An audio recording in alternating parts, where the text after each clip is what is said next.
Good evening. My phone is precariously balanced against my Winston Churchill biographies, and I'm going to have to adjust the exposure. I wanted to challenge myself. Every now and then I like to do this, challenge myself to make an old school pipe video, right? Normally my videos have like a purpose, and I'm pausing and all that stuff. I just wanted to sit and talk with a pipe. My Dagner Custom is loaded up with HH Old Dark Fired ready rubbed, and I'm gonna have to relight here, and I'm not gonna pause it out. I'm not gonna to cut it. You're just gonna have to see me light a pipe. I hope you won't be offended, YouTube pipe community. So recently I've been trying to relax a little bit, and so I decided I would treat myself and watch movies. Every now and then, watch a movie like a normal freaking person. And so then I found that when I started watching movies, I would have a sense of guilt for not watching the best movies, right? Like if I wanted to watch, let's see, what did I recently watch? Recently watched Crocodile Dundee 2. Because that was a movie that, like, I was super into the Crocodile Dundee movies when I was a kid. And so I wanted to see how that, when I watched one years ago, and it really held up. It really held up well. Better than a lot of movies from the 80s. And so I thought, maybe I'll watch 2 and just see how, it held up okay. It was all right. There was definitely a lot of fan service going on in that movie.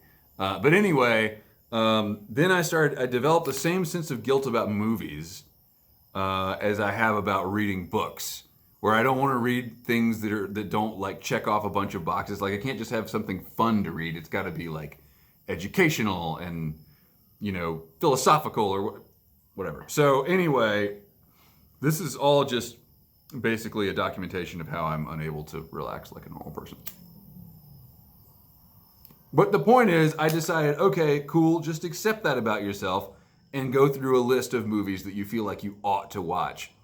So I like mob movies, and before I watched a bunch of other mob movies, I thought, you know what? I'm gonna go back, I'm gonna rewatch the Godfather movies. Rewatch/watch, because I never saw the third one. And so these are my thoughts on the Godfather movies, and I thought it would make a good video, like a good old school pipe video fodder. It's good fodder for a video like that, where I just talk and don't pause and chill out and try to relax while I'm making a video. Is that even a thing people do anymore? God, when I first joined the YTPC, it was all about relaxing, and now it's about like producing content. Anyway, I still really, really enjoy it. It's just a more like energized enjoyment than I had way back in the beginning. All right, Godfather 1. Amazing film, absolutely amazing. It's in my top 10. I think everyone should see it, even if you're not into mob movies, because it's not really a mob movie. Honestly, when I think of a mob movie, there are things that I need from a mob movie. I need characters who have but it's got that. Characters who have a really intense inner struggle going on among their criminal group, and not just against rival families. And that's pretty much what The Godfather is. All the struggle is with the rival families, but the most interesting part is the inner struggle that Michael and Kay go through, and which is odd because we don't even see them in the beginning. Like, it takes several minutes for them to get on screen. And in the beginning, when I first watched that movie years and years ago, obviously you think Michael's the main character. But I wonder now if the real question is not what Michael will do, but what Kay will do. And I say all that to say this, and here's where I'm going to get the hate. I don't think I'm going to get the hate for saying this. Godfather 3 sucked. Terrible movie, should never have been made. I'm sorry. I'm sorry if you like it. I'm sorry if you have a soft place in your heart for the third Godfather movie, it was atrociously bad. It was dizzyingly bad. In the first few scenes, I was like, is this still Coppola? Like, or did they get some 2-bit director, like, from a soap opera to direct? I mean, the cinematography was, it got better as the movie went on, oddly, but it was definitely not on par with the other two movies. But I mean, I don't think I'm saying anything that most people don't already think about these movies. Relay.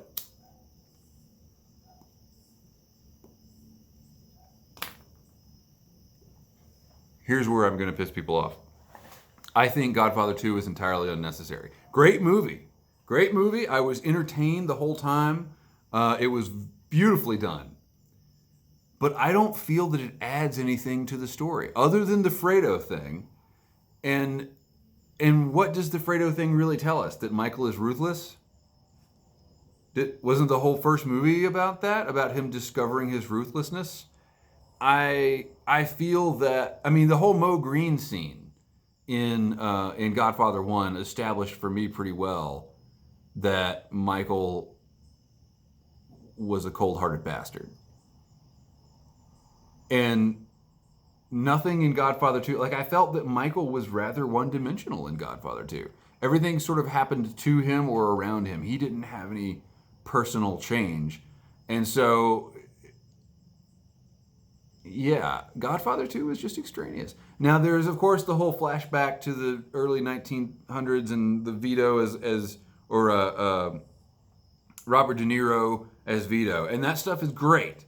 That stuff is great, but I would have rathered an entire prequel be made than these flashbacks in an otherwise kind of extraneous film.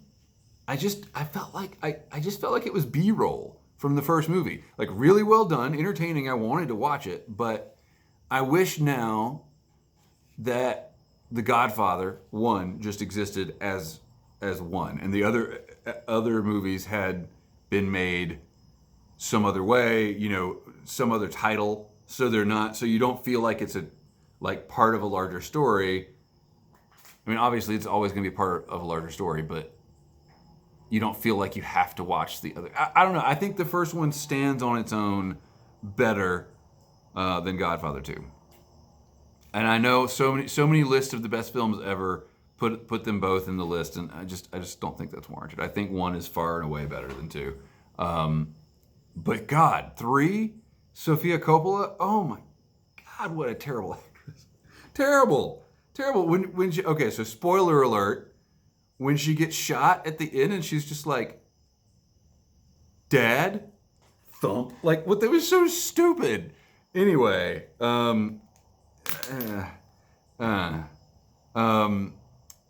yeah. So, I'm still trying to think of something redeeming about Godfather 2 because I know people are just gonna. Well, okay, just leave it in the comments down below. Just give me your hate. I'll feed on your hate for saying Godfather 2 is not really necessary to the story. But, you know, it's just the ending scene of 1 when Kay is getting a drink from Michael and Michael closes the door, or the door is closed for Michael. I can't remember if he personally closes it.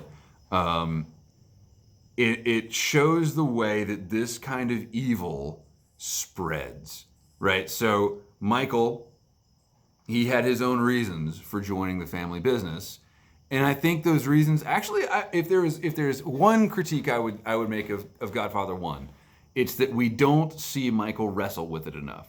We see his scene in the hospital when he stops his dad from being assassinated, but we don't see. There's no moment after that where we see Michael, I don't know, sitting alone thinking, well, shit, like, what am I going to do now? Like, I feel called to avenge my father, and I'm the only way that the family can really get out of this mess. But at the same time, I'm going to have to give up my normie life with my hot girlfriend. Like, I don't see that. I would have liked to have seen more of that, I think. And I think watching it as an older guy at this point, I was much more aware of the father-son dynamics and the brother dynamics. Also, where are the women in this movie? There could have been a little bit more of, like, you know, Ma Corleone could have been like in a few more scenes, I think. But again, I mean, it's a movie that was made in a male-dominated time about an even more male-dominated time. So I'll give it a pass for that. Anyway, we see Michael struggle with this decision to become the next Don. And then upon the closing of that door in the last scene, now it's Kay's struggle. Like, oh, do you really want to live this way? And that I think is such a telling portrayal of the way that kind of, or any evil really, spreads from one person to another. Like, I would never go down that path unless you go down that path, and I'm sworn to follow you. And so that's perfect, and that's where it should have ended. That's where it should have. I wish it had ended there instead of all the other stuff. Maybe Fredo could have gotten, another spoiler, maybe Fredo could have gotten whacked in the first movie somehow. I don't know. Maybe, yeah. Anyway, did I do it? Did I have a good, relaxing video? 11 minutes here. Gone through half a bowl. I think I made a good attempt. Thank you for watching. Keep the ends out for the ties that bind.